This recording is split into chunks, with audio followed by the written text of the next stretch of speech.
You know, one of the things that I grew up hearing was we shouldn't be like the world. Have you ever heard that statement or something like that?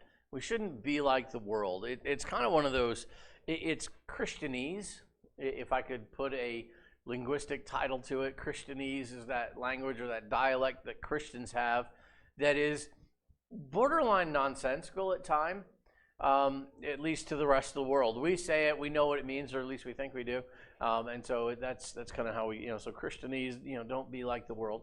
But when you stop to think about it, does that really make much sense?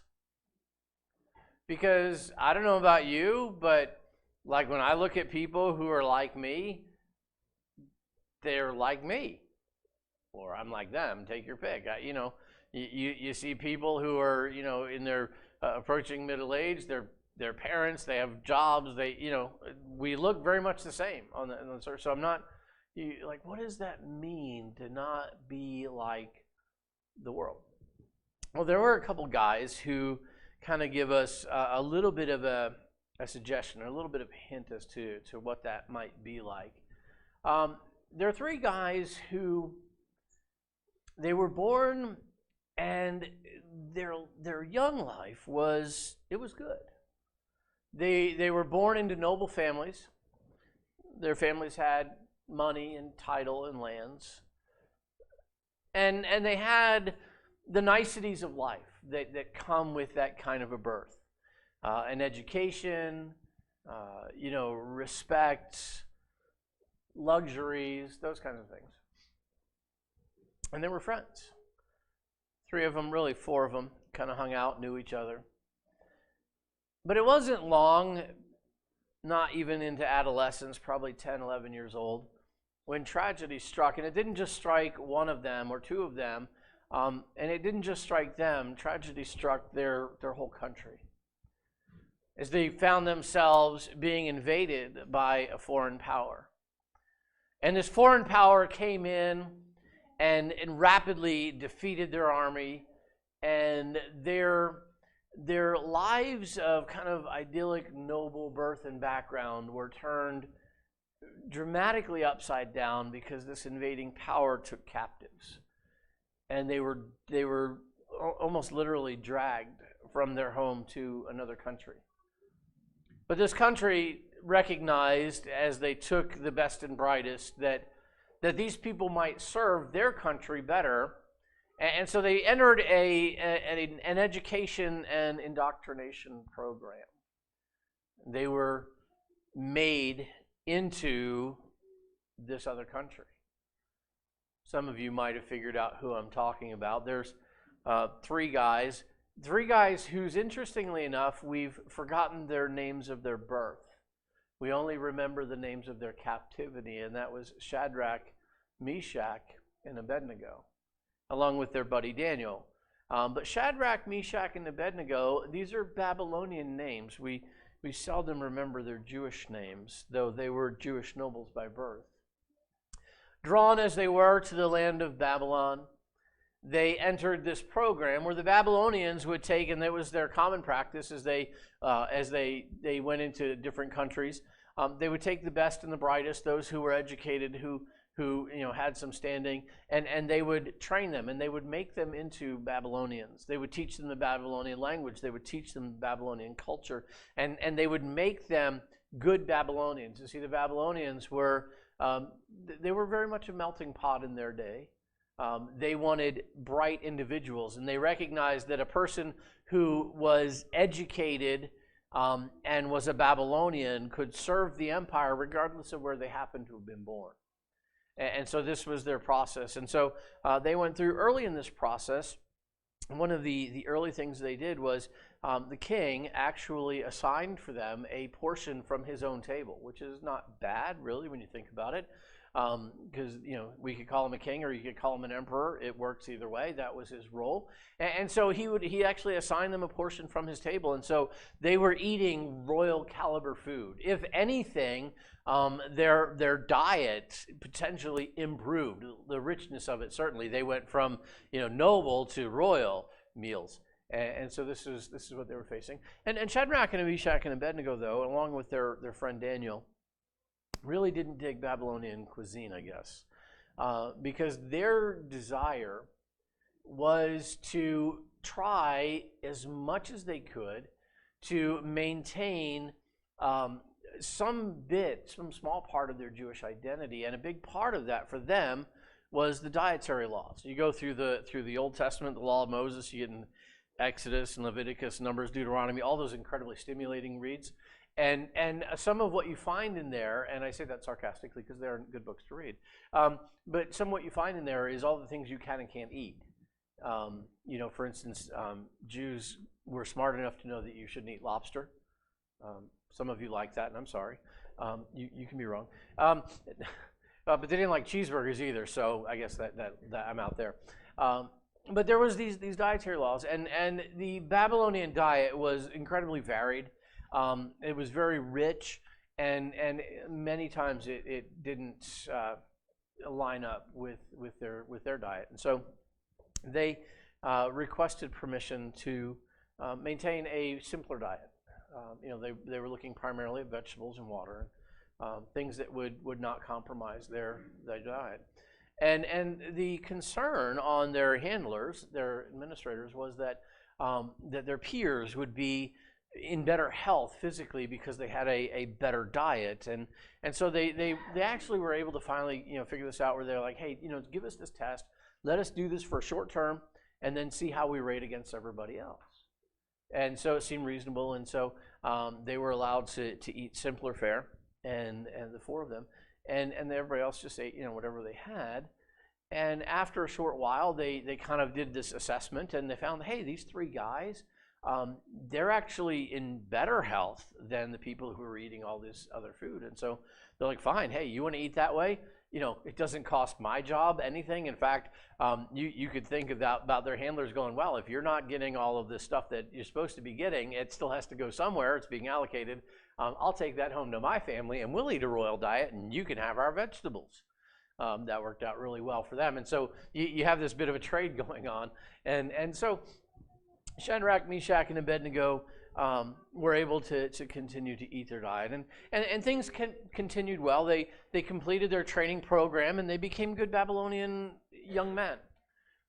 They were gifted in the arts of politics and leadership and administration. And so they were appointed roles in the Babylonian bureaucracy and began serving in that capacity. I know how many of us aspire to be bureaucrats, but such is life, and this is their life. And so they went on, but they were diligent, and they were very smart, and they were pretty well gifted in these things. And so as time progressed, they began to advance.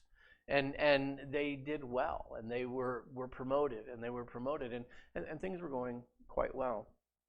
And Daniel actually was spooky smart kind of guy. Their friend Daniel was actually promoted further faster, and so he kind of outpaced them and gotten some different assignments than they did. They maintained their relationship. Nebuchadnezzar had a dream at one point, and he had this fantastic dream. And it was really a vision that God gave him of what the arc of history kind of looked like. And he gave him from the point of Babylon all the way to the millennial reign of Jesus, which is a long time, actually, when you think about it, several thousand years.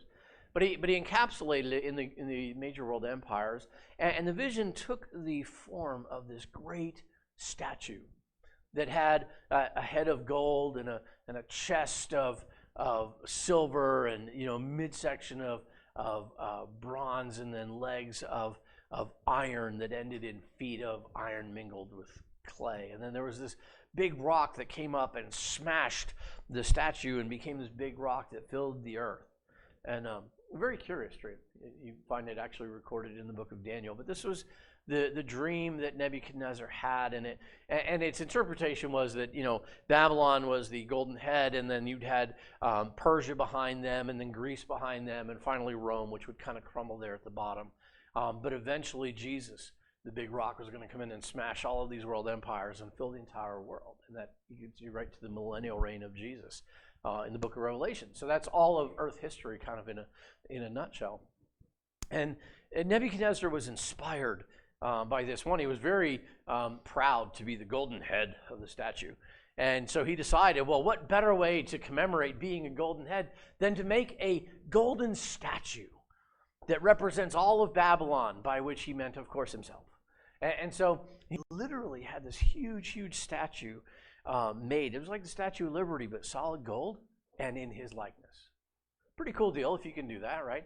And so he did. And so he gathered, after they built this fantastic statue, he summoned and gathered all of the nobles from around the Babylonian Empire that could make it. Obviously, you can't get all of the nobility and all of the bureaucrats and all the leadership together in one place, because that leaves a lot of places without any leadership. And while you can live without the DMV for a while, you probably want your police chief to stay in place. Things like that. And so even within the Babylonian Empire, you have a summons, and so everybody has to send representatives, but you still have leadership in all the different places. And so the people gathered together to this plain where this great statue was going. By plain, I mean an open field, not an airplane. And so they gathered to this plain where the statue was located.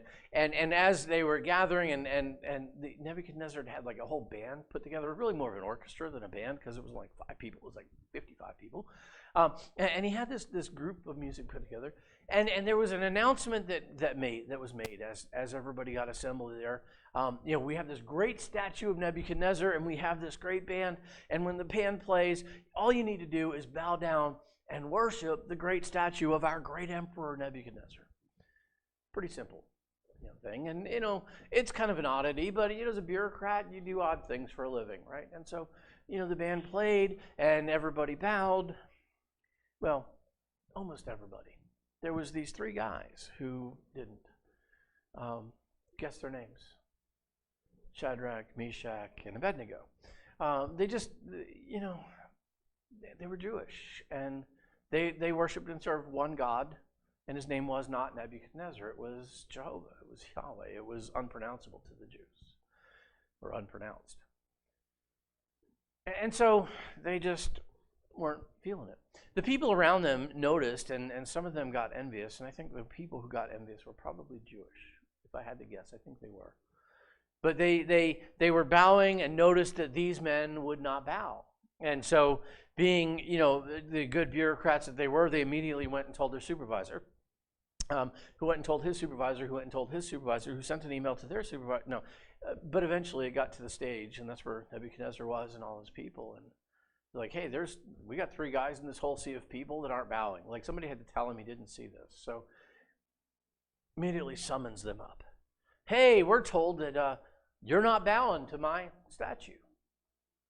And they're like, well, that's very true. They were respectful but firm.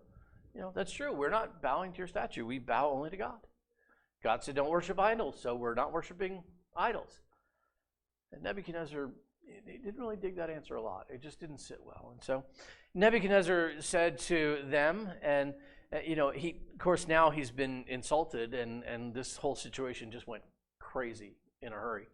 But he gives them a chance. He says, look, here's the deal. Everybody has to bow. No exceptions. Everybody has to bow. So I'm going to have the band play again, and I'll give you the opportunity, standing right here in front of me, to go ahead and bow to the statue, just like all the other Babylonians are doing. And they were still respectful, but they said, King, we can't do that. You can have the band play or not. We don't really care. We're not going to bow.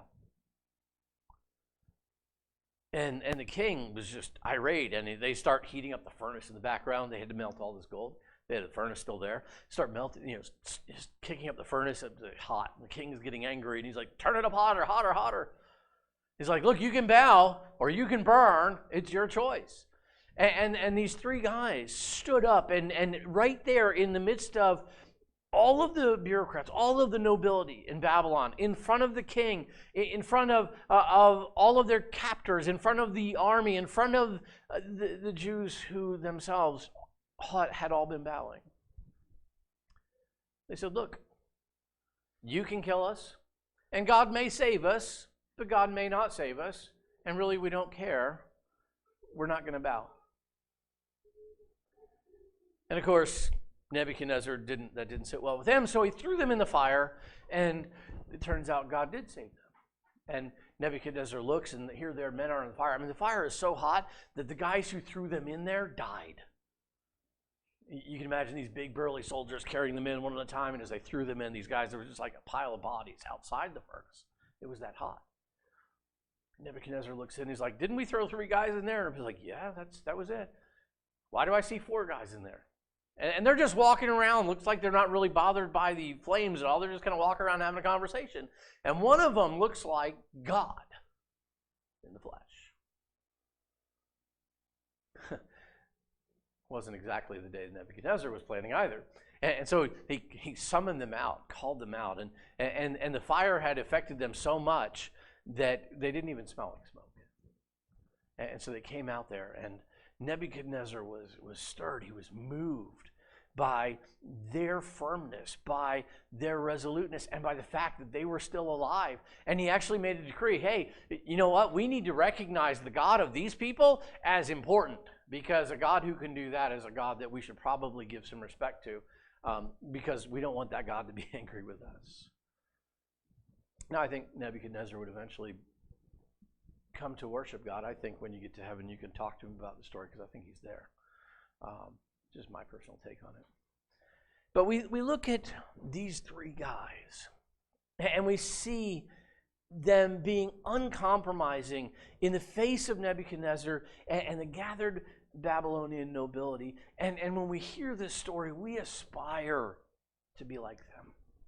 There's just something in that story that challenges us. We recognize that we live in a day where our culture is largely hostile toward God. And if you haven't seen that, just keep your eyes open. You will see that.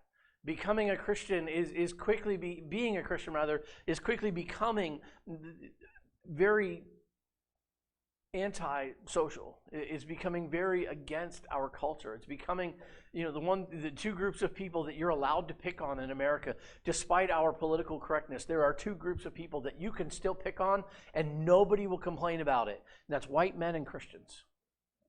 You can pick on those 2 groups and be perfectly safe. We are like the punching bags of America. And so this is where our culture is. It's becoming increasingly hostile. And so when we hear this story of Shadrach, Meshach, and Abednego, it becomes even more prominent in our minds. Their stand becomes even more aspirational to us as something that we really want to do. And we sometimes miss the important connection in the story. You see, the 2 major events that we read about in Shadrach, Meshach, and Abednego's life in the book of Daniel are the early days and this whole thing with the diet and the food. And then a little bit later days, this very big stand that they took in front of Nebuchadnezzar. And what we miss is that those 2 events are inexorably linked. They're absolutely tied together.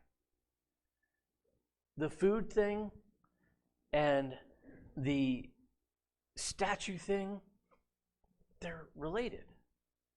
And they're related like this because conformity begins in the little things.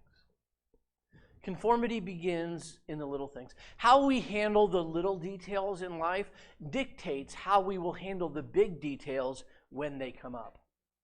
If we conform in the little things, we're going to conform in the big challenges. How do I know that? Because that day on that desert plain, as the music played and the sunlight glinted off of this large, obscene golden statue, there was only 3 men who didn't bow. How many Jews were in that audience? There were a lot more than 3. We know that because the Babylonians carried away all of the Jewish nobility. There were many people in that group that Shadrach, Meshach, and Abednego were a part of. And they all ate the food, and they all bowed to the statue. Conformity begins in the little details, not the big challenges. And if we conform in the little details, we will conform in the big challenges. So often in life we define ourselves by who we are and by what we do. But as we're going through the series, I want us to start to think occasionally about defining ourselves by who we're not and what we don't do. And so I've called it human be un. It's punny. You catch that, right? Human be un. So human, be unconformable. Be unconformable. Not able to be conformed. That was Shadrach, Meshach, and Abednego. They were unconformable. They could not, would not be conformed to the culture around them. Now, were they radically different? When you walked by them, did you go, oh, these are just funky people? No. They looked like everybody else. They spoke Babylonian just like everybody else. They dressed just like everybody else. They had jobs as bureaucrats just like all of their peers. There wasn't any glaring thing. It's not like they had a neon sign that said nonconformist. Nonconformist didn't work in the Babylonian Empire. But they found ways, small ways, to not conform completely to the culture around them and to make themselves distinct. And so when the challenge arose, a big deal. Is the food that you eat a big deal? Probably not. But is bowing to a statue a big deal? Yeah, at every point in history. Began with the little details. So I would challenge you this morning to be unconformable. Now, how do we do that? That becomes the real question. And it's not being huge different.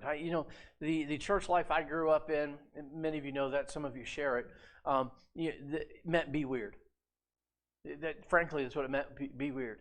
And there are still places you can go. Not to pick on any group, but you see a woman walking around with a doily on her head, and that's my interpretation. I know it's not politically correct, and I don't care. That's somebody being different. Somebody trying to put a neon sign saying, nonconformist, doing something different here. Riding around in a buggy, because that's different. Because riding around in a buggy obviously makes you holy. Except it doesn't. Wearing ties to church, makes you holy. Except it doesn't. I do by choice because I want to wear. All of the rules that I grew up in church life, you have to do, you can't do that. All of these things. It was nonconformity, but it was being weird to be nonconformist. And I don't think it's right. I don't think it's the way to go. So how do we be unconformable? How do we find ways to stand out even while we blend in? How do we find ways to be committed to God and not completely beholden to the culture around us? And I think we find the answer in Romans chapter 12.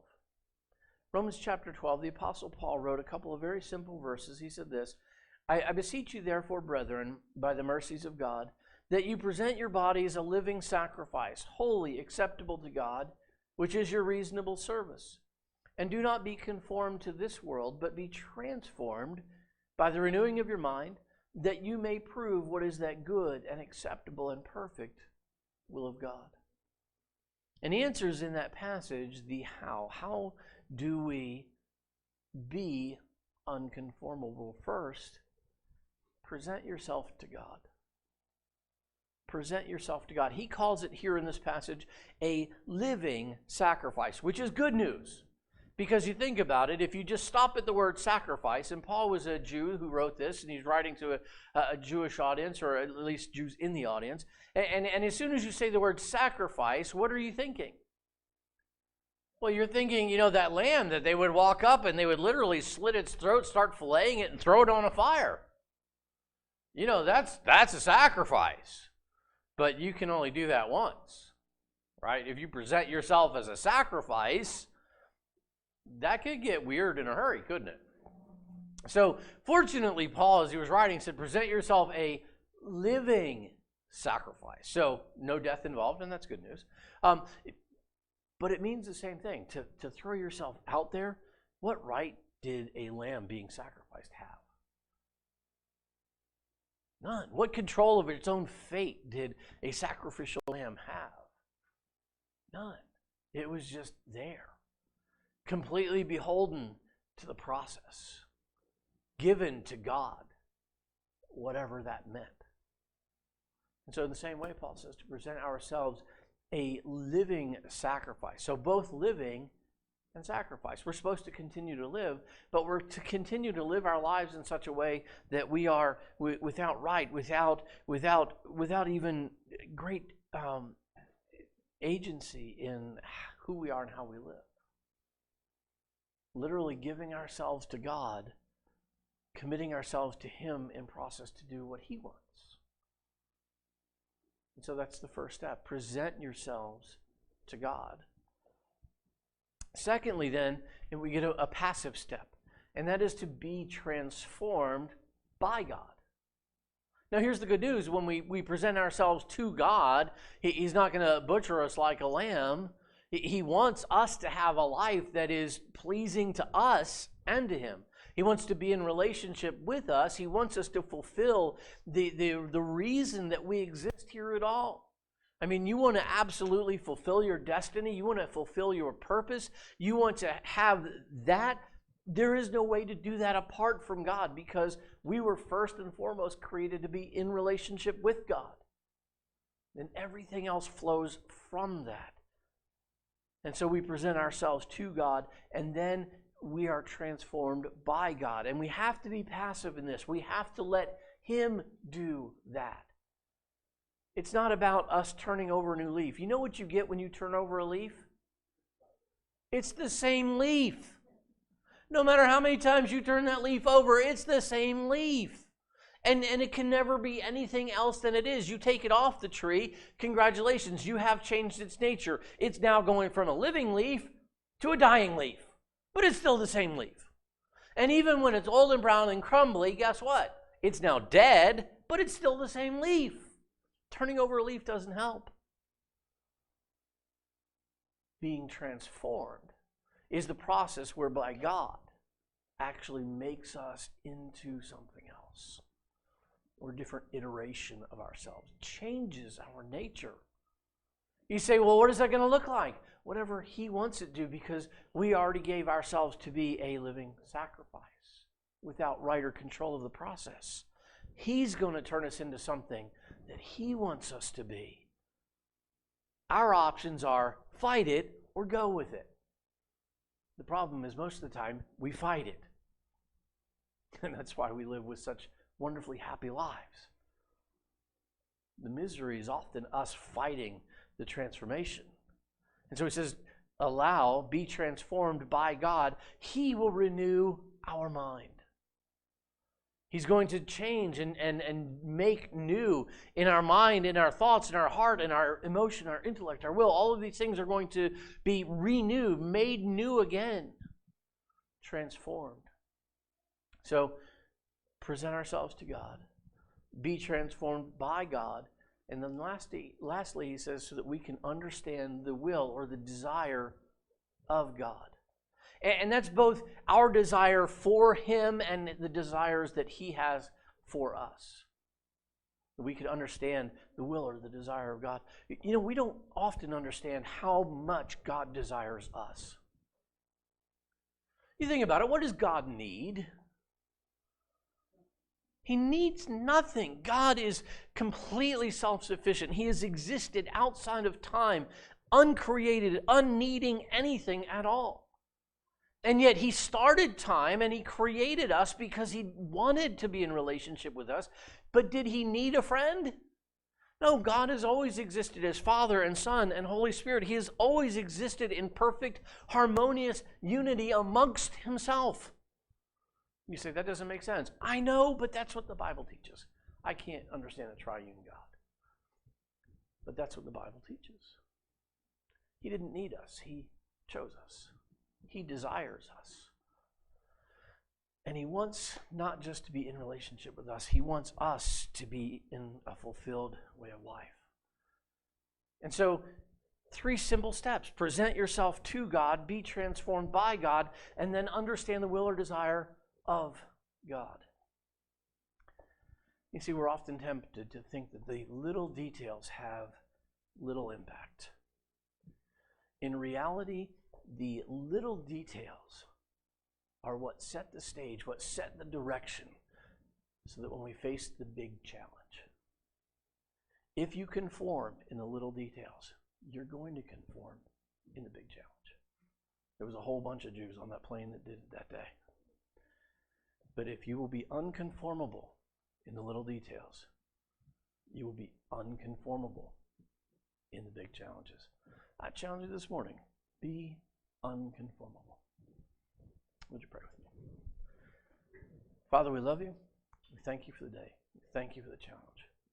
Would you help us to be unconformable, to reflect you to the people around us so that we can direct them to you? Well, thank you in Jesus' good name.